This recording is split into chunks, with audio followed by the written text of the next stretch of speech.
오늘 말씀은 사사기 10장 1절부터 18절까지입니다.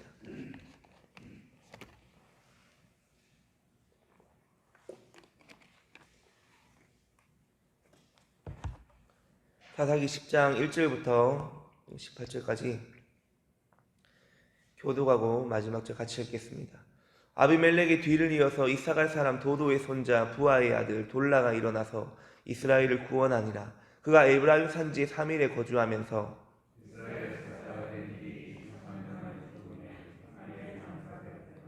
그 후에 길르앗 사람 야인이 일어나서 22년 동안 이스라엘의 사사가 되니라.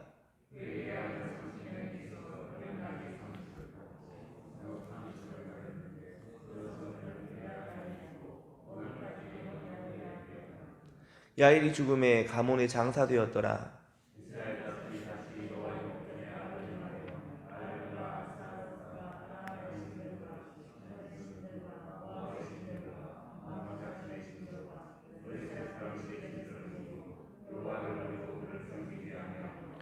여호와께서 이스라엘에게 진노하사 블레셋 사람들의 손과 암몬 자손의 손에 그들을 파시매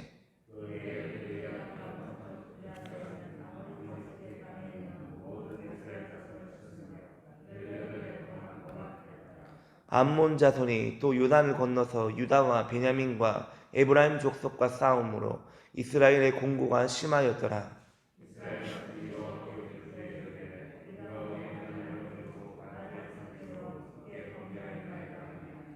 여호와께서 이스라엘 자손에게 이르시되 내가 애굽 사람과 아모리 사람과 암몬 자손과 블레셋 사람에게서 너희를 구원하지 아니하였느냐.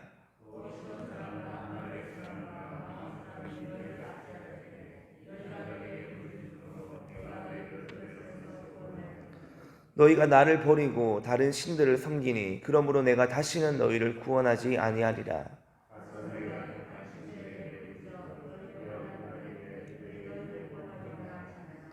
이스라엘 자손이 여호와께 여쭈되 우리가 범죄하였사오니 주께서 보시기에 좋은 대로 우리에게 행하시려니와 오직 주께 구하옵나니 오늘 우리를 건져내옵소서 하고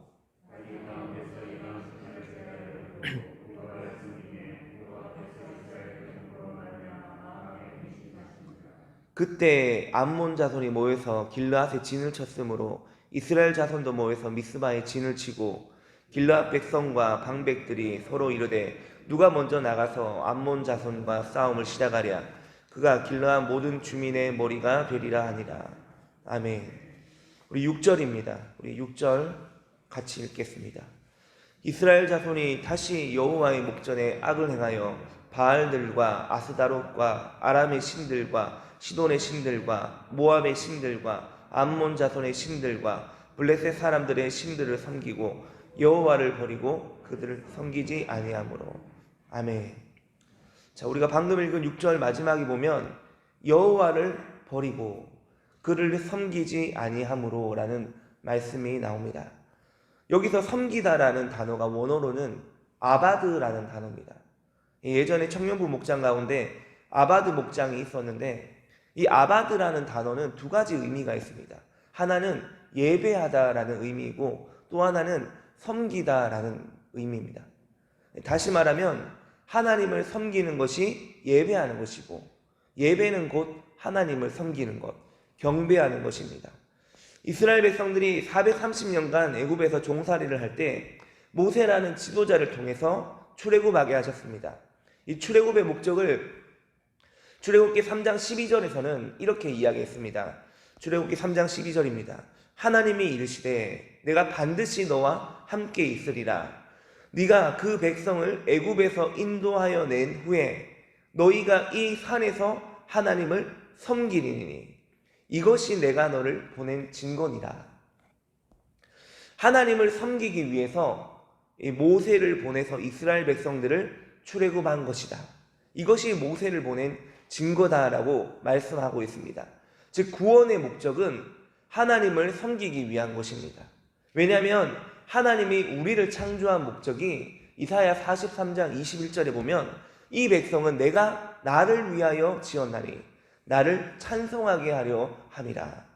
하나님이 우리를 창조한 목적은 하나님을 찬양하고 경배하고 하나님만 섬기기 위해서 우리를 창조하셨기 때문에 자연스럽게 우리의 창조의 목적, 구원의 목적은 하나님을 예배하는 것입니다.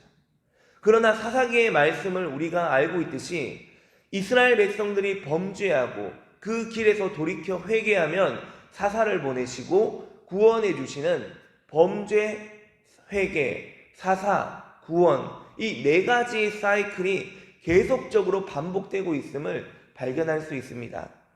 여러분, 하나님이 이스라엘 백성들을 출애굽하고 하나님을 예배하게 하신 이유는 출애굽기 19장 5절로 6절에 보면 세계가 다 내게 속하였나니 너희가 내 말을 잘 듣고 내 언약을 지키면 너희는 모든 민족 중에서 내 소유가 되겠고 너희가 내게 대하여 제사장 나라가 되며 거룩한 백성이 되리라. 너는 이 말을 이스라엘 자손에게 전할지니라. 이 이스라엘 백성을 통하여 모든 민족 중에 제사장 나라, 지금으로 말하면 구원받은 백성들을 통해 하나님 나라를 세워가시는 것이 하나님께서 우리를 구원하신 목적, 또 이스라엘 백성들을 구원한 목적이라는 겁니다. 우리가 죽어서 가는 하나님 나라가 아니라 이 땅에서 경험할 수 있는 하나님 나라를 세워가는 것, 그것이 하나님의 구원의 목적이고 하나님은 그것을 꿈꾸고 우리를 구원하신 겁니다. 여러분, 우리가 이 땅에서 하나님 나라를 경험하지 못하면요, 죽어서 하나님 나라에 들어가게 될 것이라고 하는 것은 사실은 모순된 말입니다. 그래서 여러분, 우리는 이 땅에서도 하나님 나라를 경험해야 되고 죽어서 가는 그 하나님 나라에 들어가게 되는 겁니다. 왜냐하면 마태복음 12장 28절에 보면 예수님이 이렇게 말씀했습니다. 그러나 내가 하나님의 성령을 힘입어 귀신을 쫓아내는 것이면 하나님의 나라가 이미 너희에게 임하였느니라. 또 누가복음 17장 21절에 또 여기 있다 저기 있다고도 못하리니 하나님의 나라는 너희 안에 있느니라. 여러분, 그리고 예수님이 이 땅에 오셔서 하나님 나라를 선포하시고 복음을 전하셨습니다. 그리고 수많은 사람들에게 하나님 나라를 경험하게 해주셨습니다. 오늘 우리가 읽은 사사시대도 결국 하나님은 사사를 통해서 하나님 나라를 경험하게 해주는 데 목적이 있는데 항상 하나님의 방향과 이스라엘 백성들의 방향은 어긋날 때가 많이 있습니다. 우리가 1장부터 살펴봤지만 가나안 땅을 하나님이 주셨다고 믿고 이스라엘 백성들이 정복을 해야 되는데 이스라엘 백성들은 정복이 아니라 미정복을 했다고 했습니다. 정복이 아니라 타협해버렸습니다. 그래서 오늘 읽은 6절 말씀에 보면 우리 6절 말씀 다시 같이 읽겠습니다. 이스라엘 자손이 다시 여호와의 목전에 악을 행하여 시돈의 신들과 모압의 신들과 암몬 자손의 신들과 블레셋 사람들의 신들을 섬기고 여호와를 버리고 그를 섬기지 아니하므로. 아멘. 자, 이 짧은 6절 안에 가나안 7족 속의 이방 신들 이름이 다 나옵니다.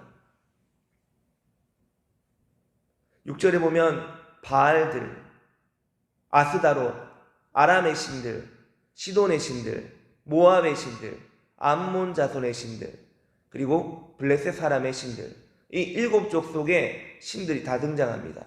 만약에 이스라엘 백성들이 가나안 땅에 들어왔을 때 첫 단추를 잘 꿰다면 등장하지 않을 만한 우상들의 이름입니다. 그런데 여러분, 지금 이 10장 6절에서 종합 선물 세트처럼 다 등장했습니다. 왜 이렇게 되었습니까? 왜 이스라엘 백성들이 이 가나안의 7족 속의 신들의 이름을 부르고 섬겼다고 합니까? 적당히 타협했기 때문입니다. 3절에 보면 요단강 동편 길르앗 사람 야일이 사사가 되었다고 말씀하는데 그에 대한 설명이 3절, 4절, 5절 이 3절에 다 들어있습니다. 근데 그 내용을 읽어보면 야일이 사사로 있는 동안 22년 동안 상당한 풍요를 누렸다는 것을 우리가 알 수 있습니다. 그에게 30명이나 되는 아들들이 있었고 각자 나귀를 타고 성읍을 통치했다고 합니다. 지금으로 말하면 30명의 자녀들이 각자 고급 승용차를 타고 다니면서 성읍을 통치했다고 하는 것인데 22년 동안 통치했는데 자식이 30명이 되었답니다. 여러분 이것이 정상적입니까? 그리고 각자 나귀를 타고 성읍을 통치한 것도 정상적인 것이 아닙니다. 야일이 사사인데 자신의 자녀 30명이 고급 승용차를 타고 돌아다니면서 성읍을 통치했다고 합니다. 여러분 이게 정상적인 겁니까? 비정상적인 겁니다. 분명히 성경은 말하고 있지 않지만 사사 야일도 첩을 몇 명 뒀다는 것입니다. 즉 사사 야일의 시기는 분명히 풍요로운 시기였지만 이 시기 가운데 이스라엘 백성들은 신앙적으로 오히려 퇴색하고 있었던 시기였다는 것을 우리는 충분히 짐작해 볼 수 있습니다. 여러분, 풍요와 안정이 항상 우리에게 좋은 것을 주는 것은 아닙니다.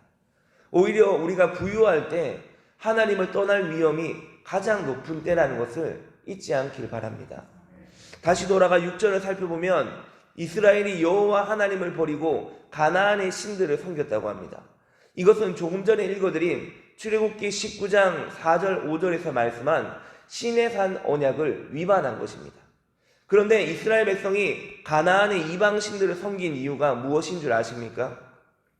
이스라엘 백성들이 가나안의 신들을 섬긴 이유는 가나안의 신들이 가나안 땅에서 풍요를 준다고 생각했기 때문입니다. 가나안 땅에서는 그 지역의 신들이 하나님보다 더 능력이 있고 권위가 있다고 생각했기 때문에 출애굽과 광야 여정을 인도하신 여호와 하나님을 버리고 가나안의 신들을 선택한 것입니다. 이런 실용주의적 신앙이 바로 우상 숭배입니다. 하나님을 버리는 것은 하나님이 하신 일을 잊는 것에서부터 시작됩니다. 하나님을 잊어버리면 그 자리를 우상이 차지하게 됩니다. 그렇기 때문에 하나님이 나를 위해 하신 일을 잊지 않고 기억하는 것이 정말 중요합니다. 제가 여러 번 말씀드리지만 신앙은요, 기억하는 것입니다. 무엇을 기억하느냐? 내가 하나님께 받은 은혜를 기억하느냐? 아니면 하나님께 섭섭했던 것들을 기억하느냐?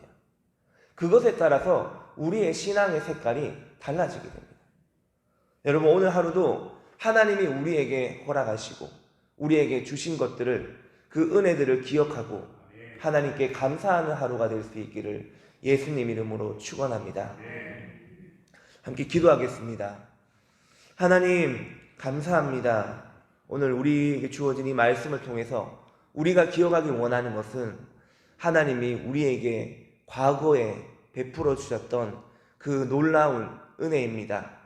하나님께서 여기까지 우리를 인도하신 그 하나님의 손길을 우리가 오늘 이 새벽에 기억하기를 원합니다. 하나님이 베풀어 주신 복들을 우리가 잊지 않기를 원합니다. 또 우리 새날교회가 여기까지 오기까지 하나님이 베풀어 주셨던 그 수많은 역사들을 우리가 기억하기를 원합니다. 하나님 2021년도 이 한 해도 이제 얼마 남지 않았습니다. 한 해 동안 베풀어 주셨던 모든 은혜들을 우리가 기억하며 새로운 일을 행하실 하나님을 믿음으로 바라보기를 원합니다. 우리가 볼 수 없을 때에도 우리가 느낄 수 없을 때에도 항상 우리와 함께 일하시는 그 하나님을 믿음의 눈으로 바라보며 승리하는 하나님의 자녀가 되게 하여 주시옵소서. 감사드립니다. 예수님 이름으로 기도드립니다. 아멘.